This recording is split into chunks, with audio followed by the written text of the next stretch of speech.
आप एक बार देखो हंसो जीव ही जाग जाओ तो अटे ना उबा और हटा होते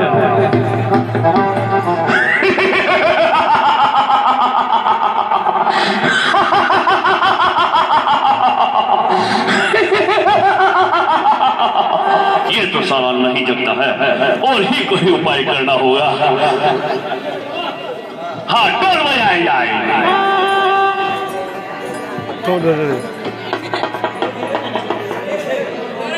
अरे मने जगायो क्यों रे भैया, हे मने जगायो चल लो भाई मारे गाजी रे नींद के भाई अचानक मने जगायो।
जगने वाले नहीं है और एक सुंदर सी नृत्यांगना पेश करो, सही ने टिक जाए।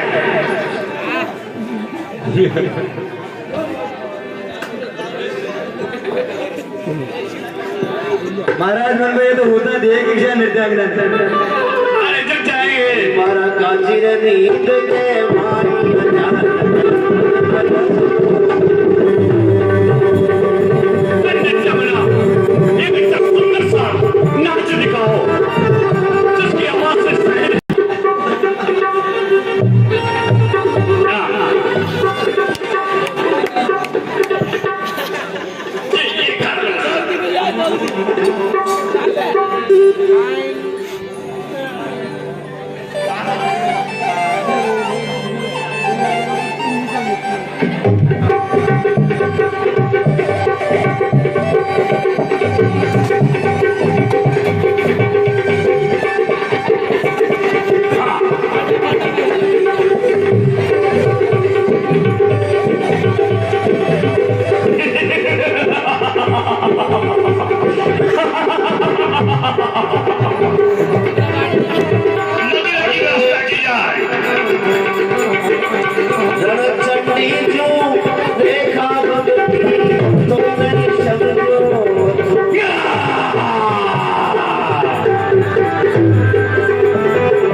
वो क्या सत्य है? इस समय वानर सेना ने लंका के गिर्द घेरा डाल दिया है। इस समय लंकावासी संकट में है। हाँ भाई, इस समय सचमुच ही दो तपस्वियों ने जो अयोध्या के रानी वाले हैं, पिता वचनों के कारण वो वनवास भोगने के लिए वन वन में भटकते फिर रहे हैं। उन्हीं ने हमारी लंका को घेर के रखा है। क्या इंद्रजीत से कुछ नहीं हुआ? इंद्रजीत? अरे इंद्रजीत तो क्या, प्रथम दिन ही हम गए थे युद्ध में। क्या आप स्वयं रणभूमि में गए थे? हाँ भाई, हम स्वयं रणभूमि में गया था। तब उन्होंने ऐसे तीर चलाए, ऐसी शक्तियां चलाई कि मुझे निशस्त्र कर दिया। और सबसे बड़ी दुख की बात तो यह है कि उस अवस्था में उसने लंकेश का वध नहीं किया।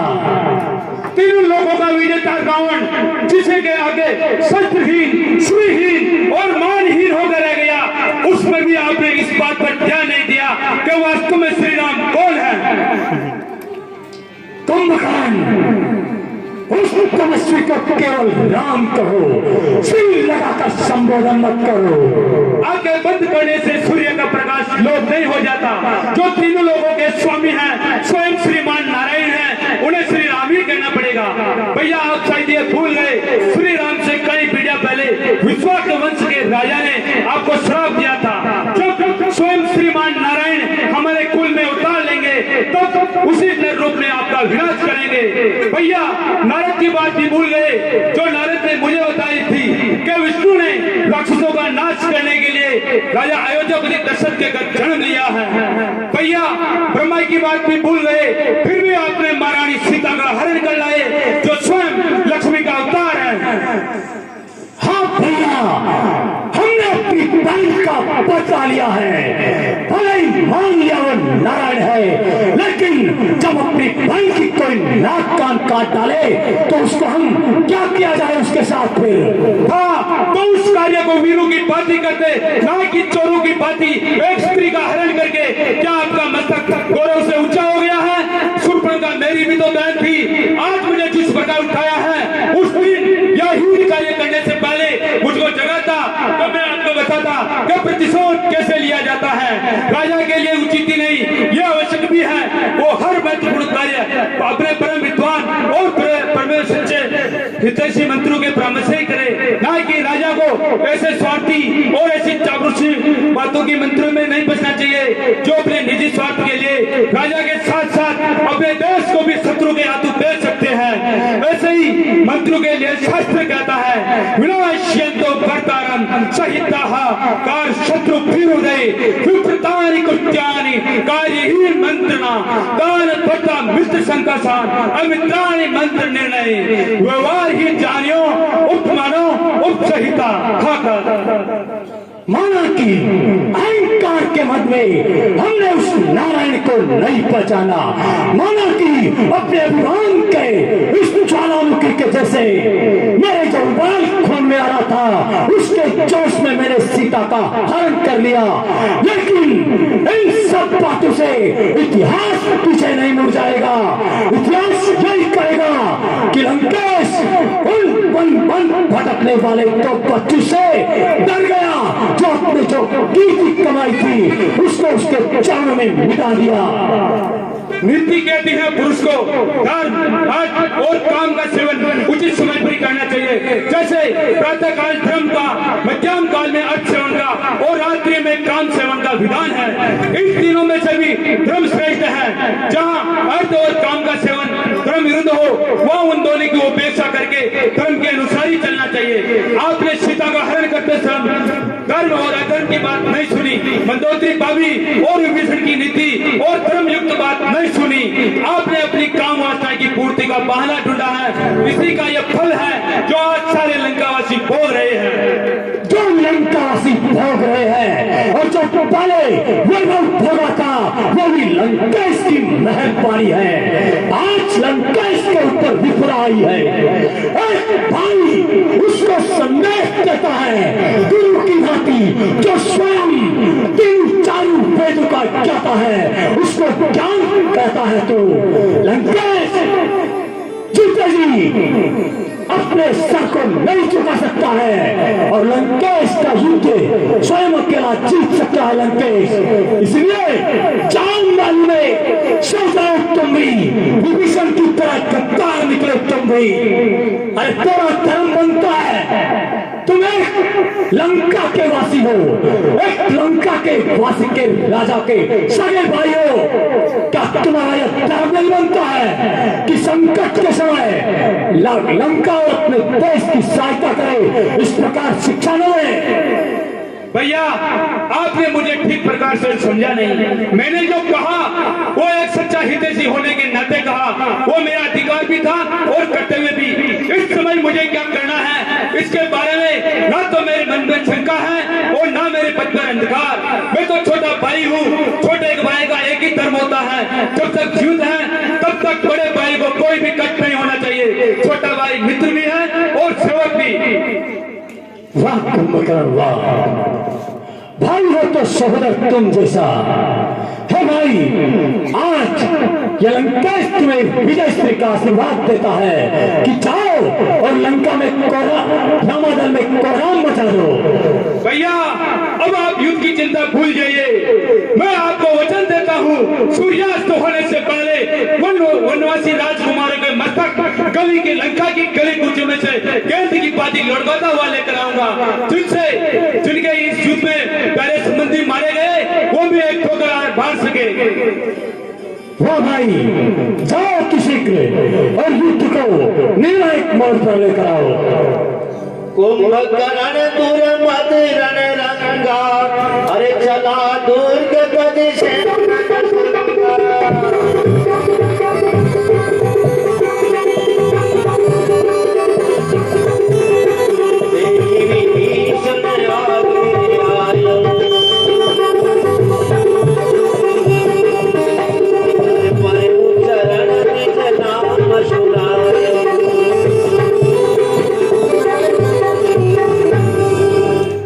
परंतु भैया सबकी बात सच निकली और वो स्वयं भगवान भी हैं, तो भी मैं पीठ नहीं दिखाऊंगा और अपने भाई के कारण राण के कारण लड़का हुआ रणभूमि में मर जाऊंगा। ये मेरा वचन है। ठीक है भाई, बिना कोई संशय किए युद्ध में प्रस्थान करो। परंतु भैया अगर इस युद्ध में मैं मारा गया तो फिर समझ लेना उन्हें कोई प्रश्न नहीं कर सकता और श्री राम को भगवान मानकर उनकी शरण में चले जाना, जिससे हमारा कुल समूल विनाश होने से बच जाए और आपका राजपाट अखंडित हो जाए। क्या कहा? जब तुम जैसा भाई ना रहे, जब हमारे पुत्र ना रहे, तो फिर जीकर भी क्या करना है? और मृत्यु का संशय मन में मत लाओ कुंभकर्ण। आज केवल विजय श्री की बात करो। इस मन पर इस प्रकार टूट पड़ो कि दुश्मन तुम्हारी प्रथम ललकार सुनकर ही दौड़ उठे। सेना बढ़ो, अतिशीघ्र चतुरंगी सेना के साथ कुंभकर्ण के साथ जाओ। नहीं भैया, मुझे सेना की कोई आवश्यकता नहीं है। मैं रणभूमि में अकेला ही जाऊंगा। मेरे साथ मेरा आराध्य देव भोलेनाथ का मोह किसल होगा। उनकी आज सेना तो मेरे पांव तले कुचल जाएगी। अरे कुंभकर्ण दुर्गत रण रंगा,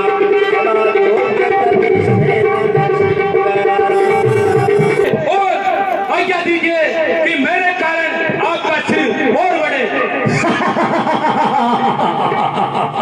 विजय हो कर लो तो भाई।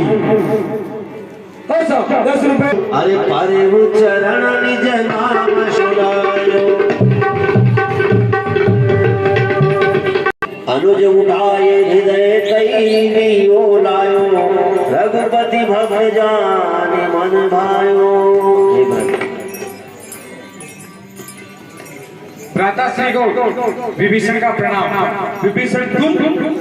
हाँ भैया, तुझे क्या आशीर्वाद दूं? चिरंजीवी होने का वरदान तो स्वयं ब्रह्मा दे चुका है। हे भैया, मुझे सदा धर्म और नीति के मार्ग पर चलने का आशीर्वाद दीजिए। ये वरदान भी तू ब्रह्मा से पा चुका है। हे भैया, मुझे सदा सत्य के मार्ग पर चलने का आशीर्वाद दीजिए। मुझे लगता है तुम अपने धर्मयुद्ध कार्य को छुपाने की चेष्टा कर रहे हो। नहीं भैया, मैंने कोई भी कार्य धर्म विरुद्ध नहीं किया है। तात लात रावण मोहि मारा, कहत परम हित मंत्र विचारा। हे भैया, मैंने तो महाराज लंकेश को उनके हित की बात समझाई थी। मैंने कहा कि पर्दा हरण हमारा काम नहीं है, लेकिन वो नहीं माने और उन्होंने मुझे लात मारकर लंका नगरी से बाहर निकाल दिया। मुझे अपने पांडित्य से मुझे मत फरमाओ विभीषण।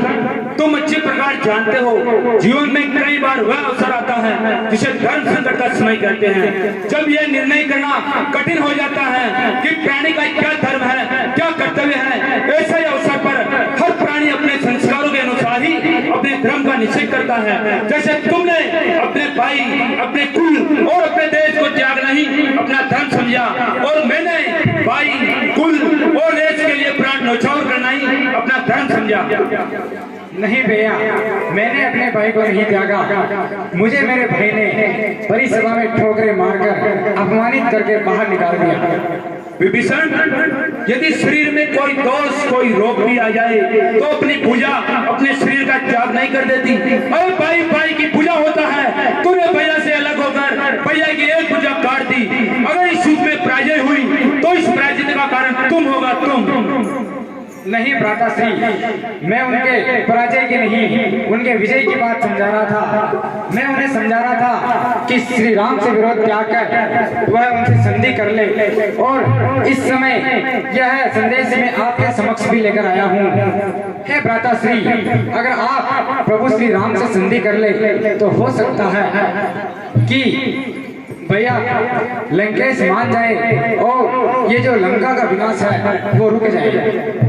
अरे जिसे तू धर्म कर रहा है, इसे बड़ा धर्म और कुछ नहीं हो सकता।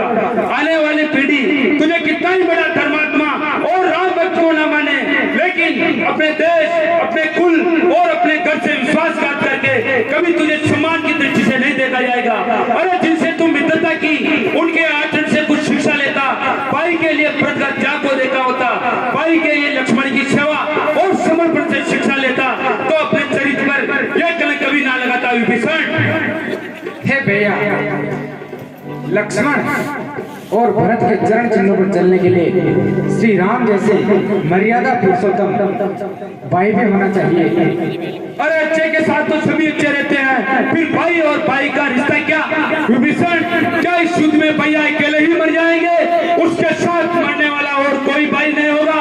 अरे दृश्य तो वो होगा जहाँ रावण का मृत शरीर होगा, उसके चारों ओर उसके पुत्रों और उसके भाइयों के मृत शरीर उसकी शोभा बढ़ा रहे होंगे, जिसे देखकर देवता भी मस्तक झुका देंगे। जाओ कुंभकर्ण, जाओ विभीषण, अपने स्वामी राम लक्ष्मण को सावधान कर दो। अब सामना खाट और दूषण से नहीं, तीसरा और पाली से कपट टूट नहीं। आज सामना है अजय पर्वत के समान अभिज्ञ कुंभकर्ण से, जिसकी हुकार से विधाता ब्रह्मा भी थर्रा उठा था। कुंभकर्ण इस बात की वो चट्टान है जिससे टकराकर उनके बाणों की नोक टेढ़ी होकर उन पर ही प्रहार करेगी। तलवार, गदा और भाले टूट टूट कर गिर जाएंगे। राम ने असुर के नाश का संकल्प लिया है, तो आज कुंभकर्ण भी राम का सिर काट कर ठोकरे मारता हुआ अपने लंकेश के चरणों तक ले जाने का प्रावधान किया है। जाओ जाओ जाओ विभीषण, अपने स्वामी राम की ओर से तुम युद्ध करो, मैं मेरे भाई और राजा की ओर से मैं युद्ध करूं। इस समय यही हमारा धर्म है, यही हमारा कर्तव्य है, यही हमारा लक्ष्य है। जाओ, निहत्ता से मेरे सामने मत खड़ा रहे। इस समय मौत मेरे सिर पर तांडव मचा रही है, मुझे मरने और मारने के सिवा कुछ नहीं सूझ रहा। चला जाओ विभीषण, चला जाओ। ठीक है भैया। कोटि कोटि कोटि गिरि। यदि हम सबका वर्ण निर्धारित है तो विश्वावंश के विनाश के पश्चात तुम विधि विधान से, शास्त्रोपति से हमारा क्रियाकर्म करके अपने कर्तव्य का पालन करना, क्योंकि तू अकेला ही बचेगा। जा। ठीक है भैया, जैसी आपकी इच्छा।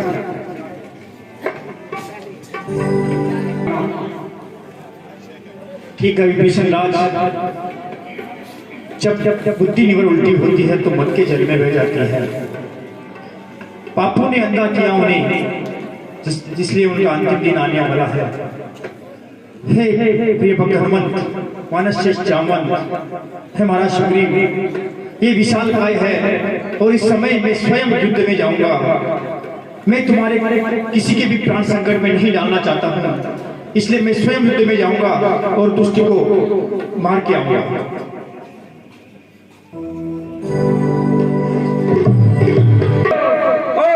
रणभूमि में तालवार मचा दो।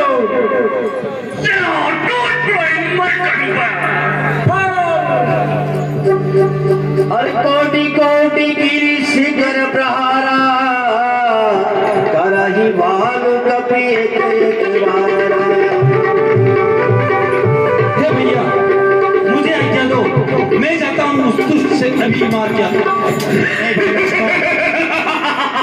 पिछले समय में तुम्हें मूर्छा आ गई थी है और अब मैं तुम्हारे प्राण संकट में नहीं डालना चाहता हूँ और मैं स्वयं उठ के ले जाता हूँ। ठीक है भैया। अभिमान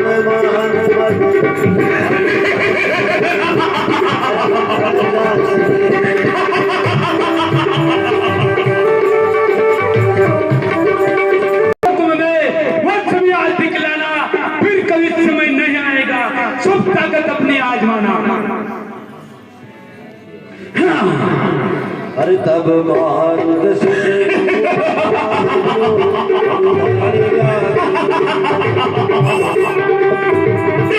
शंकर की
चल युद्ध के लिए तैयार हो जा।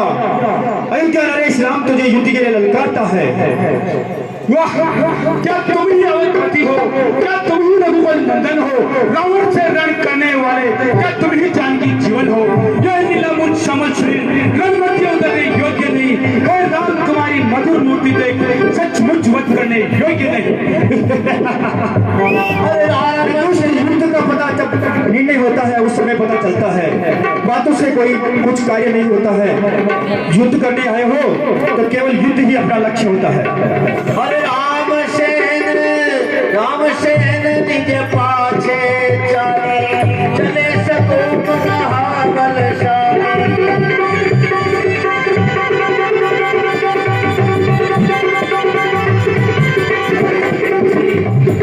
खेजी धनुष सरसत